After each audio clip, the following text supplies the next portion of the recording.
Well, it is, I guess, by God's providence. It was interesting when Bishop Rhodes was announced as the new Bishop of South Bend.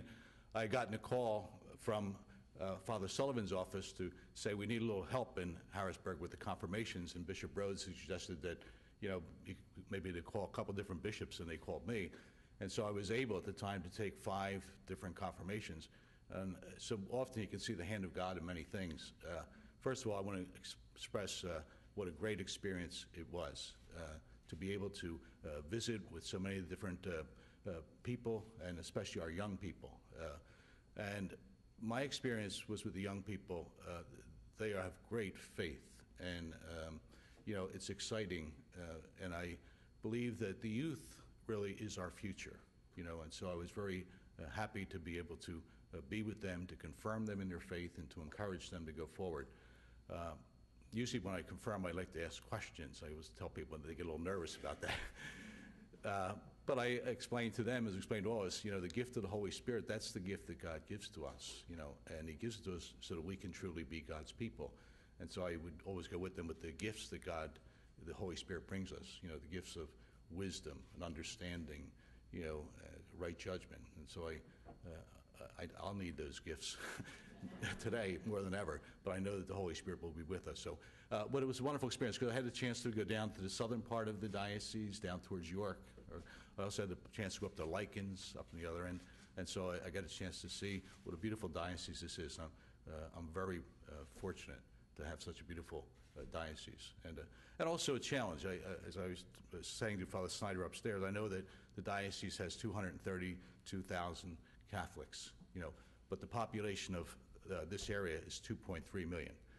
So we have a great opportunity to share our faith, and so hopefully, if God calls me, whenever He calls me, that we can say at the end, but it would be a great thing for us to say, well, we at least moved it up to 500,000 or 1 million. So we will work towards that. Bishop,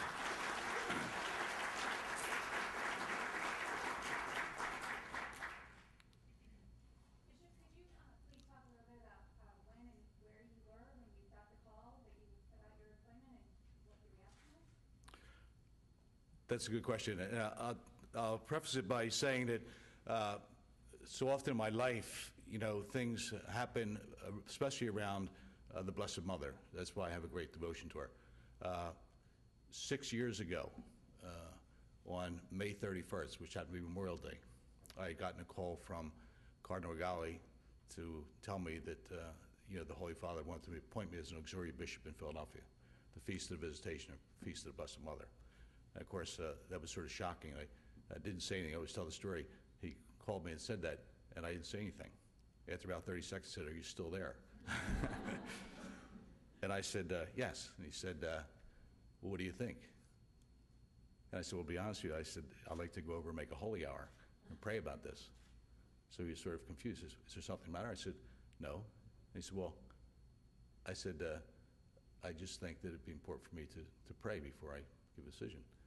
So anyway, he said, "Well, you've been recommended by the priest and different people." I said, "Yeah." So anyway, I said, "But I still like to go make a holy hour."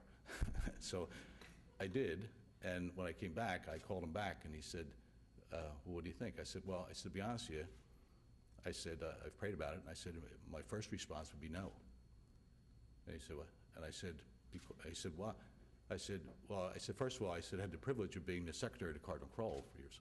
I know what it is to have the responsibility as a bishop. I said, and also, my whole journey has been just to get myself saved, to work out my own salvation.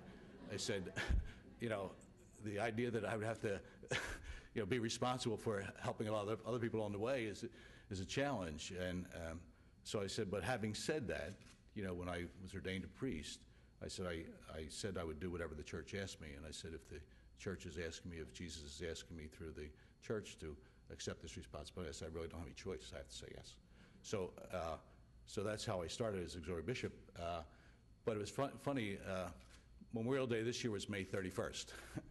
And I got a call from Cardinal Regali, and he said, "The nuncio would like to speak to you. He's trying to get you." And I said, yeah, and he says, is your phone working? He said, the nuncio has called your cell phone a couple times.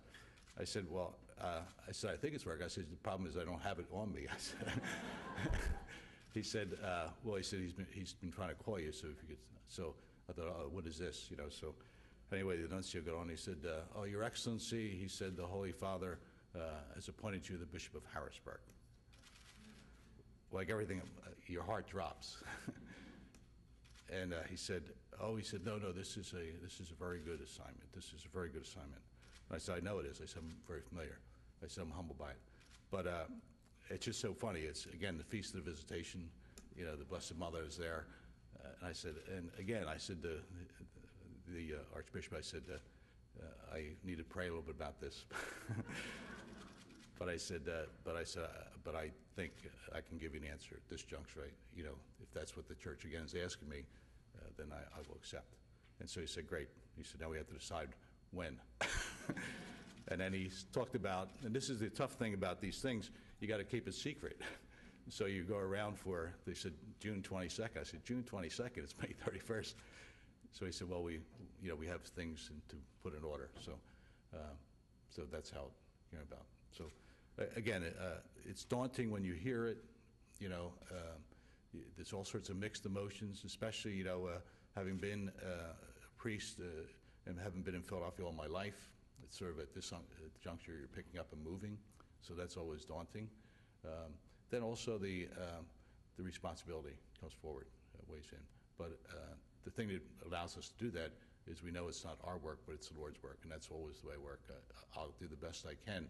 And I always, at the end of the night, I always say to the Lord, Lord, if I've messed up too much, forgive me. And if I've done anything good, thank you for giving me the grace to do that. And so I think that's the way we approach it. What are your impressions, Bishop, of the strengths of the Church in the Diocese of Harrisburg? I think the strength, first of all, is a strength of it's the strength of the faith of the people. You know, and I've seen that. You know, it is the faith of the people in allowing Jesus to live in and through them. And that must always be the strength of our faith.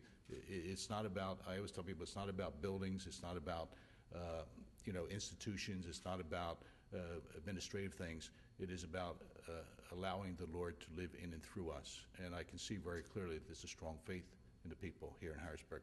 That's a strength. The other thing is that, as you know, I'm a big supporter of Catholic education.